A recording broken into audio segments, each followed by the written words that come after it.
நான் அதிகமாக நடித்த படங்களில் ஹீரோக்கள்லேயே வந்து நான் அதிகமாக நடித்தது தனுஷ் கூட தான். நிறைய படங்கள் நான் தனுஷ் கூட மட்டும்தான் நடித்தேன். ஆனால் அவர் கூட நான் நடித்த 16 வருஷம் ஆயிடுச்சு. அதுக்கப்புறம் இப்போ நான் கரையில் நடிச்சிருங்க. அந்த கரையில் அவருக்கு அவார்டு கிடைச்சிச்சுன்னா எனக்கும் கொடுத்தாகணும், இல்லைன்னா நான் கவர்மெண்ட் சென்ட்ரல் கவர்மெண்ட் மேலே செம வெறுப்பாயிருவேன். ஏன்னா நான் அதை பிஜேபியை திட்டுறேங்கிட்டேன்னு சொல்லி கொடுக்காமலாம் அவாய்ட் பண்ணிடக்கூடாது, கொடுத்தே ஆகணும்.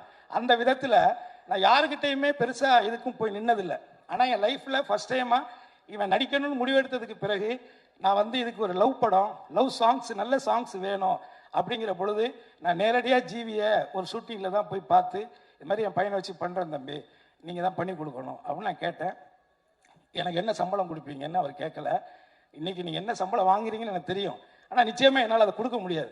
ஆனால் ஏதாவது நான் என்னாவது பண்ணுறேன் அப்படின்னு சொல்லும் பொழுது அதெல்லாம் ஒன்றும் வேண்டாம், உங்களுக்காக கென்னுக்காக நான் இந்த படம் ஃப்ரீயாக பண்ணுறேன் அப்படின்னு இந்த 25 வருஷத்தில் எனக்கு இந்த சினிமாவில் இந்த ஒரு வார்த்தை. இன்னைக்கு எப்படி பார்த்தாலும் அவர் பண்ணுற படங்கள், இப்போ தனுஷார் கூடலாம் இப்போ படம் பண்ணிக்கிட்டு இருக்காங்க. அந்த படங்கள் அவர் என்ன சம்பளம் வாங்குறாருன்னு தெரியும். நம்ம சொன்னால் ஐடி பிரச்சனை வந்துடும், அதனால நம்ம சொல்லக்கூடாது. பட் இருந்தாலும் இது வந்து ஒரு வாழ்நாளில் நம்ம வந்து அவருக்கு நன்றியோடு இருக்கணும். அதே மாதிரி இதில் ஒர்க் பண்ணியிருக்கிற எல்லாருமே என்னோட